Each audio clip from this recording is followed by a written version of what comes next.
Сана шаарына караштуу номер 1 гимназия жатак интернаты 9 класстар үчүн кыргыз адабияты сабагы. Тема киришүү сабагы. Силер менен мен Тойчубаева Гүлзат Базарбаевна.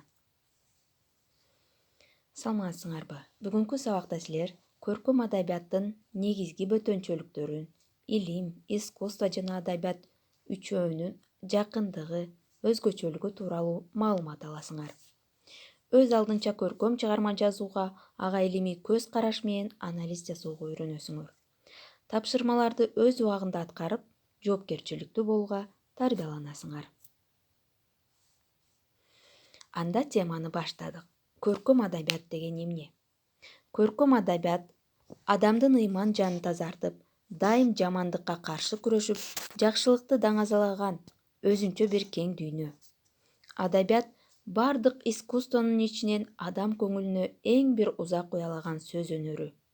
Адам баласы жаралгандан баштап, бүгүнкү күнгө чейин легенда мифтердин, макал лакаптар, санат насихаттардын атадан балага, муундан муунга айтылып келе жатышынын негизги себеби да ал чыгармалардын ар кандай доордогу алдыңкы адамдардын мүдөө тилегин чагылдыргандыгынан улам болуп отурат. Көркөм чыгарма ар кандай курактагы, ар башка кесиптеги, ар кыл мүнөздөгү адамдардын баарына бирдей түшүнүктүү. Мына ушул карапайым адамдарга жугумдуулугу, элестүүлүгү менен ал искусствонун башка түрлөрүнөн айырмаланат. Тентип жүргөн күндөрдүн биринде Максим Горький кокусунан Флобердин бир аңгемесин окуп калат. Анын баш каарманы жөнөкөй эле ашпозчу аял. Китептин бетинен анын көзүнө кадимкидей көрүнө баштайт. Ошондо көзүмө кандай балекет көрүнүп жатат деп Горький китептин ар жак бер жагын жарыкка салып караган экен. Албетте, мында эч кандай балекет жок. Анын себеби мындай. Адегенде адам баласы өзү жашаган коомду, табиятты, өзүнө жамаатташ, кандаш адамдарды, ошондой эле өзүнүн жекече иш-аракетин жана ички дүйнөсүн аңдап тааныйт. Тагыраак айтканда, дүйнөнү практикалык жана руханий жол аркылуу өздөштүрөт. Адамдардын объективдүү дүйнөнү өздөштүрүшүнүн аңдап билишин формалары көп. Адам дүйнөнү биринчи практикалык жактан өздөштүрөт. Андан кийин руханий жактан акыл менен да тааныйт. Кыскасы, адам дүйнөнү илимий жол менен да, көркөм өнөр аркылуу дагы тааныйт.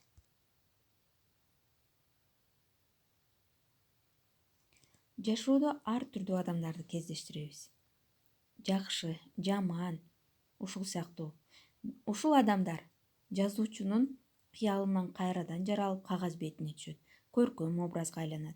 Сүрөткөрдүн сыйкырдуу калеми ошол эле адамдарга бөлөкчө бир эле элестүү, өң түз, кыял жорук берет. Ошондо бөтөнчө бир ажайып татаал турмуш, элестүү образдар бардык жагынан терең ачылып чыга келет.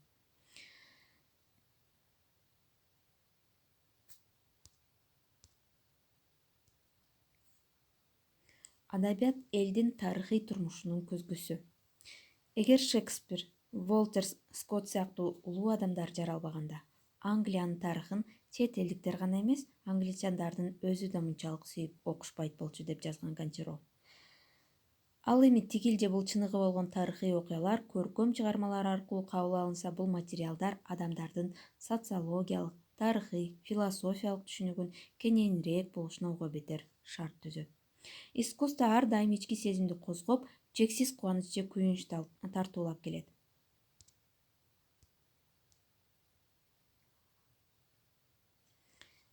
Ошондон улам кээ бир адамдар жазуучулардын, композиторлордун, сүрөтчүлөрдүн чыгармаларын жөн эле көңүл ачар бир нерсе катары карашкан учурлар да кездешет. Бирок искусствонун мааниси адам баласынын турмушунда мындан алда канча маанилүү жана олуттуу. Өнөр чеберлери өзүлөрүнүн чыгармалары аркылуу элдин көңүлүн жөнөкөй гана ачып коюу максатын көздөшпөйт. Атам заманда жаралган айрым бир чыгармаларды окугандар бүгүн да колдорунан түшүрбөй окуп жүрүшөт. Эмнеликтен? Көңүл ачуу үчүнбү? Мунун мааниси да, сыры да терең. Анда анын сыйкырдуу сыры эмнеде? Бул суроолорго жооп бериш үчүн адабий чыгармаларды көркөм өнөрдүн башка түрлөрү, ошондой эле илимий китептер менен салыштыруу зарыл. Ошондо эмне үчүн адамдар адеп ахлактык тарбияны көркөм чыгармалардан көбүрөөк алат, анын мынчалык таасирдүүлүгүнүн табышмагы эмнеде деген суроолордун ажаты дагы тагыраак, тереңирээк ачылат. Илим жана искусство. Адабият деген сөз кеңири түшүнүккө эгедир. Негизинен ал көркөм жана илимий адабият деп экиге бөлүнөт. Көркөм адабият бул фактыларды илимий фактыларды көркөм образдуу берүүгө берет. Ал эми илимий бул кандайдыр бир окуяны фактыларга негизделип так жана айкын берилет. Бир эле фактыны окумуштуу менен жазуучу эки түрдүү жазышы мүмкүн. Бири илимий көз караш аркылуу турмуш менен тажрыйбага, факты менен философияга таянса, экинчиси ошол эле турмуш менен тажрыйбаны факты менен философиялык толгонууну, көркөм ой жүгүртүүнүн элегинен өткөрүп, образдуу берет. Окумуштуу кажексиз фактыларга таянып, белгилүү ырааттуулук менен тигилче бул кубулуштун өнүгүү мыйзамдарын, анын себебин аныктайт. Ал өзүнүн изилдөөсүнүн натыйжасын цифралар, эрежелер, жоболор менен корутундулайт.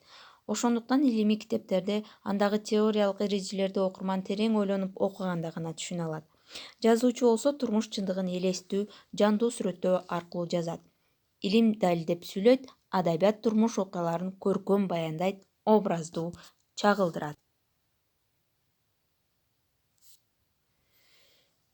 Өйдөдө биз адам дүйнөнү адегенде практикалык жактан өздөштүрөт деп айтып кеттик.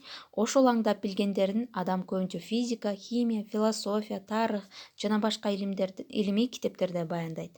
Ал эми көркөм өнөр аркылуу адам адамды таанып түшүнөт жана өздөштүрөт.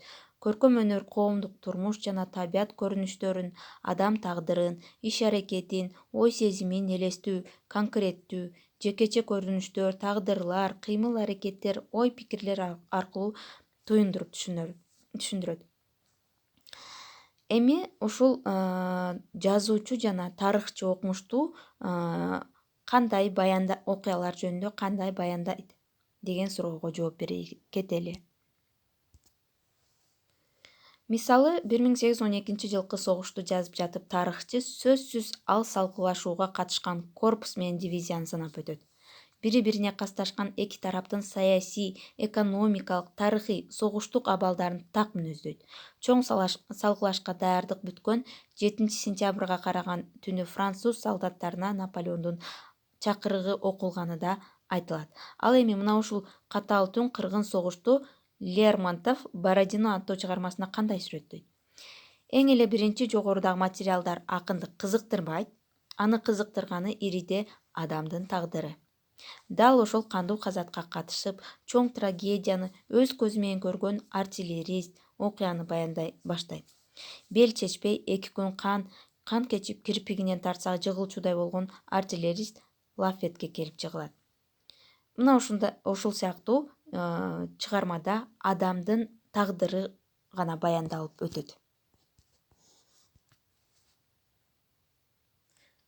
Мындайча алып караганда, тарыхчыны адамдын ички абалы кызыктырбайт, анын эмоциясы да кызыктырбайт. Ал болгону ал жерде так сандар, фактылар менен гана иштейт. Ал эми жазуучу болсо адамдын эмоциясы, алардын абалы, ошол мезгилдеги жан дүйнөсүндө эмне болуп жаткандыктарына терең кирип, ошолор менен образдуу, эмоционалдуу, экспрессивдүү айтып берүүгө аракет жасайт экен. Көркөм образ кеңири түшүнүктү камтыйт. Ар түрдүү турмуш кырдаалдары, пейзаждар сүрөттөлөт, портреттер да өз алдынча образ боло алат.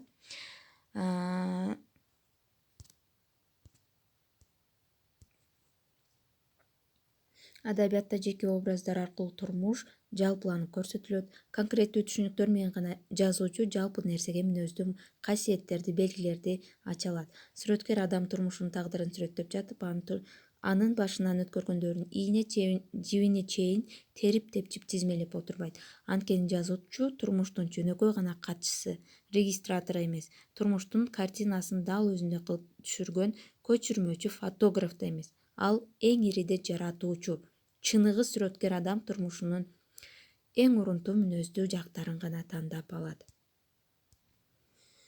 Көркөм адабият искусствонун бир тармагы. Искусство деген кеңири маанидеги түшүнүк, анын ар кыл түрлөрү бар. Искусствонун кандай гана түрү болбосун, анда айтайын деген негизги идея, образ аркылуу берилет.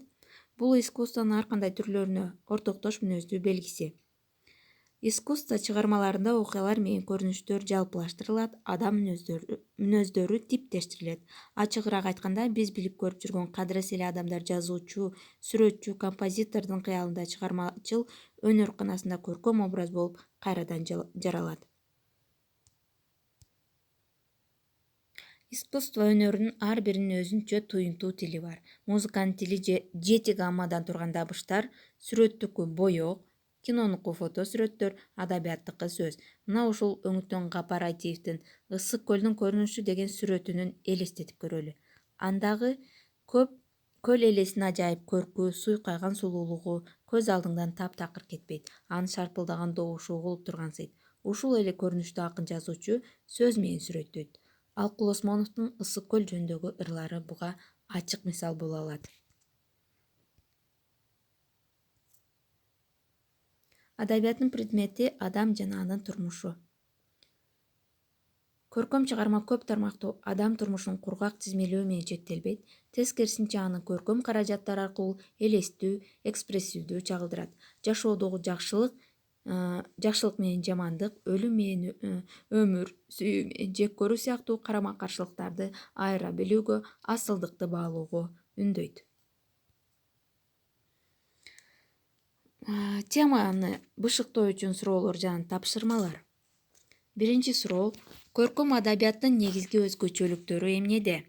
Илим, искусство жана адабият үчөөнүн жакындыгы жана өзгөчөлүгүнү санап айтып бергиле. Теманы окуп, бир фактыны алып, анын баяндоонун жолун тандап, көркөм же илимий чыгарма жазып көргүлө.